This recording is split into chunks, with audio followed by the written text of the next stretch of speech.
mana titik tidak masuk akalnya? Di mana titik tidak masuk akalnya? Di mana titik tidak masuk akalnya? Awas ada mobil! Hai guys, gimana? Masih punya aplikasi ML? Kalau gue sih udah ke-delete semalam karena low strike 24 kali. Biasalah lawannya Nana Gajah.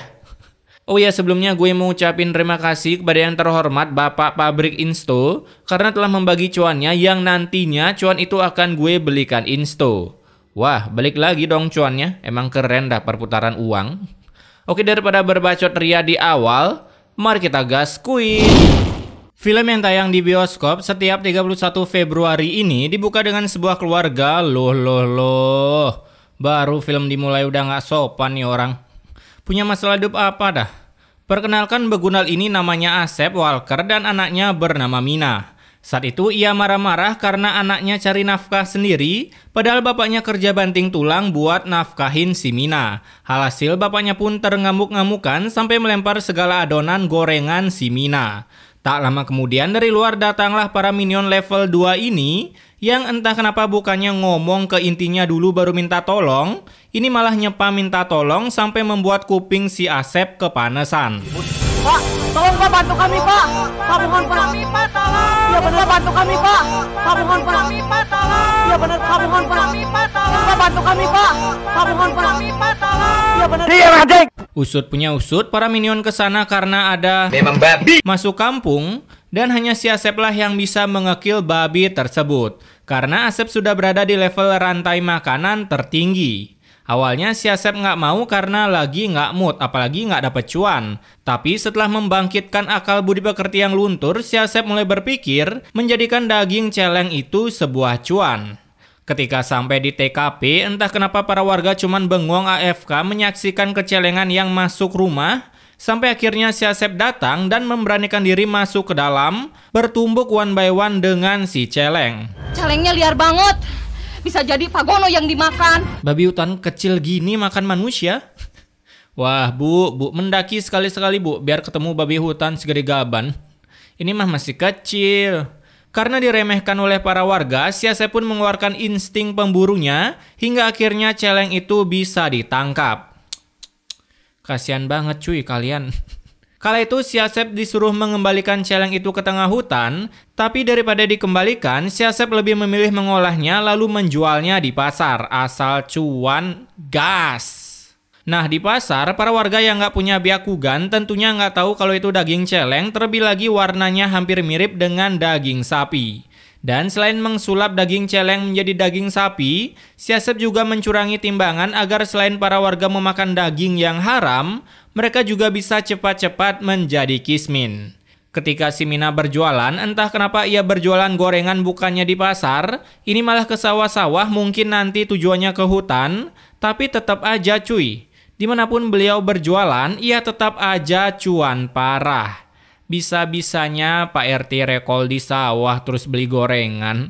Saat akan pulang, si Mina pun dikeroyok oleh para entitas terkuat di bumi dengan pura-pura beli gorengannya sambil gibahin bapaknya. Emang agak beda ini figuran. Mendengar roastingan para warga membuat Mina mulai kepikiran tentang pendajalan yang dibuat oleh bapaknya. Sampai ketika ia tiba di rumah, mulailah cangkemnya berbacot ria ke si Asep hingga si Asep ingin menggamparnya. Saat itu Asep masuk kamar, ia pun mulai kepikiran spam bacot dari si Mina dan mulai memikirkan cara supaya lebih banyak cuan tanpa harus mencurangi timbangan. Nah di malam harinya karena udah nggak ada daging celeng, si Asep lalu menyuruh buildernya untuk memasukkan selang ke mulut sapi agar daging sapi itu menjadi berat ketika dijual. Wah ini parah sih. Gue kalau udah tentang nyiksa binatang kayak gini benci banget sumpah dah. Kala itu sebenarnya para builder nggak mau, tapi setelah diiming-imingi YouTube Premium 1 bulan, mereka menjadi berubah pikiran karena kapan lagi kan nonton YouTube tanpa iklan? Sapi. Keesokan harinya mulailah si Asep jualan daging gelonggongan itu, tapi kali ini tanpa mencurangi timbangan. Dan karena hal ini juga membuat entitas terkuat di bumi ini mengucapkan terima kasih ke Mina, ya sosok baiklah. Akibat mengira si Asep udah nggak mencurangi timbangan. Padahal yang dimakan itu air keran. Jualan daging Seger air keran. Nah, di malam harinya ketika si Mina tidur, ia pun mendengar suara sapi teriak-teriak dan ketika keluar rumah, ia pun sudah melihat seekor sapi yang disiksa oleh para builder dengan mencekoki selang ke mulut si sapi. Hal itu pun tentunya membuat Mina mengamuk karena ia memiliki jiwa penyayang binatang seperti saya, asik. Tapi pada ya bacotan Mina tak begitu berdamage bagi bapaknya akibat Mina yang kalah umur. Malam itu juga si Mina langsung mendoakan supaya bapaknya cepat terbenatkan. Bukan dong. Mendoakan supaya umurnya panjang dan bisa menyalip umur bapaknya agar ketika adu bacot, damage si Mina lebih besar daripada si Asep. Ya kalau bisa langsung fresh blood sih. Di pagi harinya si Asep pun lagi-lagi berburu daging celeng agar dosanya lebih cepat tembus ke neraka. Karena baginya menjual daging sapi gelonggongan belum cukup untuk menjadi top global pendosa di neraka. Tapi kasihan sih ini. Walaupun cuma dipakai buat film tapi diseret-seret gitu nyesek cuy liatnya. Celeng itu pun dibawa pulang oleh Asep dengan posisi sudah terbenetkan supaya anaknya nggak curiga kalau itu daging celeng. Tapi tetap aja ini anak yang mungkin punya indera ke-10, ia tetap aja curiga dengan bapaknya mengingat kata-kata bapaknya yang ingin menjadi top global pendosa di neraka. Malam harinya, para builder pun sempat curiga dengan Asep yang sekarang udah nggak pernah motong sapi. Tapi kecurigaan itu dialihkan oleh Asep dengan mengatakan agar mereka nggak capek-capek motong sapi. Wow, simple amat alasannya. Nggak usah capek-capek untuk motong sapi. Kalau ngomong suka bener. Ya ilah bang. Kalau lu nggak motong sapi ya harian lu berkurang lah bang. Ini malah seneng loh. Saat berjualan, para warga pun yang nggak punya biakugan langsung menyerbu daging yang dikira sapi itu karena saking murahnya. Tapi kalau dipikir-pikir, ini warga sultan kali ya. Tiap hari makan daging sapi loh. Ketika salah satu minion pulang belanja, ia pun bertemu dengan minion yang lainnya yang mungkin otaknya udah di-upgrade. Karena ia mulai bisa menggunakan otaknya dengan mencurigai si Asep bertindak yang enggak-enggak. Sampai ia bisa jualan daging sapi murah. 1 bulan kemudian, ini para figuran makin lancar menggunakan otaknya dengan nggak belanja daging si Asep karena takut nanti kenapa-kenapa. Lalu datanglah si Mina yang entah ini figuran malah tiba-tiba otaknya kembali ke setelan pabrik dengan bertanya ke si Mina di mana Asep dapat daging murah. Ya walaupun Asep nggak curang nih ya, sebenarnya mana mungkin mau dikasih tahu, itu kan rahasia perusahaan. Saat akan pulang, bertemulah si Mina dengan Asep yang curiga dengan bapaknya melakukan penggebean dosa, apalagi rute si Asep menuju hutan, di mana ternyata Asep ini lagi ingin memasang jebakan untuk para celeng agar lebih cuan parah. Ini sih bukan jebakan celeng, tapi ini jebakan duit. Wow, tutorial bikin jebakan duitnya dong Asep. Asep pun menunggu jebakan duitnya itu hingga tengah malam, ditemani oleh kameramen yang selalu setia, buset. Kasihan kali cuy celengnya. Tapi kok bisa menggelantung gitu ya? Gila, jebakannya pakai teori fisika. Di malam itu juga mulailah si Asep memotong-motong daging celeng itu di hutan agar tak ketahuan oleh para minion kampung durian runtuh. Namun sayangnya ada salah satu tim uji nyali yang sedang uji nyali di hutan berhasil melihat Asep yang malam-malam membawa kepala daging celeng untuk dikubur di sebuah semak-semak. Beruntung tim uji nyali ini berhasil melihat lokasi si Asep mengubur, jadinya ia mulai curiga kalau kemungkinan daging murah itu adalah daging celeng. Kala itu tim uji nyali langsung melapor ke para skuadnya, hingga di tengah perjalanan si Asep berhasil diserbu oleh para skuad dengan membawa api gratis sebagai senjatanya. Merasa terancam karena ingin dipolisikan, si Asep lalu melempar daging celeng itu lalu kabur dari sana menuju hutan. Hanya ingin membawa bapak ke kantor polisi. Hanyanya sadis banget ya. Si Asep yang nggak mau keluar, ia pun berusaha bersembunyi tapi tetap aja dikejar oleh para fansnya. Apalagi saat kabur ia diserang oleh pasukan Batman yang sangat real banget. Dan setelah Batman itu menyerang, lihat deh. Ini gue udah nggak bisa berkata-kata apa lagi dah. Si Asep pun harus menggelantung akibat jebakan dengan teori fisika yang ia buat. Tapi bukannya jebakannya udah habis nangkep satu celeng tadi ya? Kok masih ada? Di tempat para warga, mereka pun mulai mematikan api gratis yang mereka bawa lalu mencoba mengatur strategi untuk menangkap si Asep. Mas Arif dan Pak Epi tolong Pak. Jangan yang ke jurang, Pak, ya. Buset, disuruh jaga di jurang membernya. Kembali ke si Asep, ketika ia tersangkut, tali perangkapnya pun tiba-tiba terputus hingga membuatnya jatuh dengan efek yang sangat real banget. Sambil merintih kesakitan, suara rintihannya itu pun berhasil didengar oleh para figuran yang berjaga di jurang. Nah. Hampir aja lubang yang kebenet. Ini ngapain cuy, malah Ninja Warrior.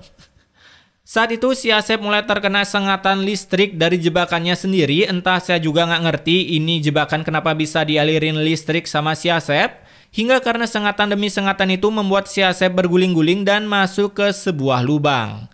Di lubang itu ia mendengar ada suara-suara celeng yang ternyata di atas ekor celeng sedang mendorong sebuah batu segede dosa kalian sampai meng-smackdownkan si Asep. Lihat ada JJ-nya loh di sini. Editor ikan terbang emang pemuja jedak jeduk ternyata ya.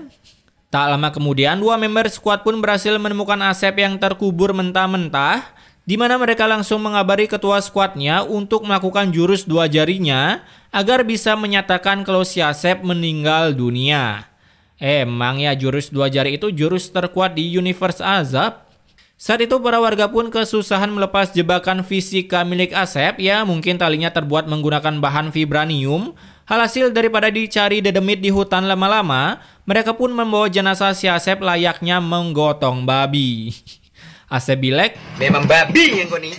Ketika para warga sampai di rumah si Asep, begitu terkagetnya Mina melihat hasil buruan para warga yang sangat besar, dan ternyata itu adalah bapaknya sendiri. Wow.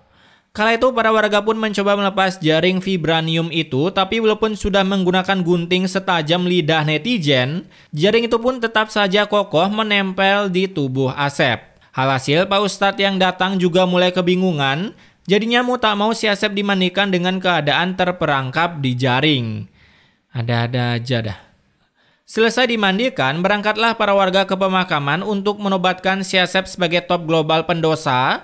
Dan bisa kita lihat, buset, di atas gunung cuy makaminya, gila. Lumayan kan dapat jalan-jalan. Ketika mendaki gunung melewati lembah, sungai mengalir indah ke samudra. Muncullah pasukan Patkai yang menghadang jalan dan begitu realistis. Ini kalian. Sampai membuat para warga panik, apalagi jumlah mereka yang nggak main-main. Buset, ini apaan dah. Saat itu si Mina yang udah bosan hidup, ia pun berlari ke arah depan dan AFK, berharap dengan cara begitu ia bisa menyusul bapaknya. Tapi tentu saja hal itu tak dibiarkan oleh Pak RT, lalu menyuruh para warga dan Mina lewat jalan lain agar bisa sampai ke pemakaman. Cie, kalian kok lari-lari? Kala itu karena melewati jalan sempit, salah satu figuran pun terpleset hingga keranda si Asep terguling-guling seperti babi guling. Nah, melihat keranda yang tersangkut di tepi jurang, para warga pun mulai berdiskusi siapa yang mau ngambil keranda karena salah-salah mereka bisa menyusul si Asep ke pemakaman. Tak lama kemudian petir Asyapmen pun menyerang, membuat tanah-tanah di sekitaran sana longsor dan daun-daun yang penuh akan efek realistis berterbangan, sampai akhirnya keranda si Asep pun harus terkubur dengan tanah longsor. Tapi kan tanah longsor ya, ini kenapa kena ulti Blerik ya? Karena keranda yang udah tertimbun longsor itu, para warga pun menganggap tugas mereka udah selesai dan memutuskan untuk pulang menemani Mina yang sekarang A-Team 2. Buat yang tahu-tahu aja ya. Oke, pesan immortalnya di sini, ternyata dengan melakukan dosa yang sangat banyak, kita bisa diberi gelar di neraka sebagai top global pendosa. Jadi bagi kalian yang udah yakin gak masuk surga, maka buatlah dosa sebanyak-banyaknya agar bisa mengalahkan gelar Asep di neraka. Buset. Pesan moral macam apa ini? Enggak. Jangan ikutin ya guys ya. Cuman bercanda. Tapi intinya stay wak-wak guys.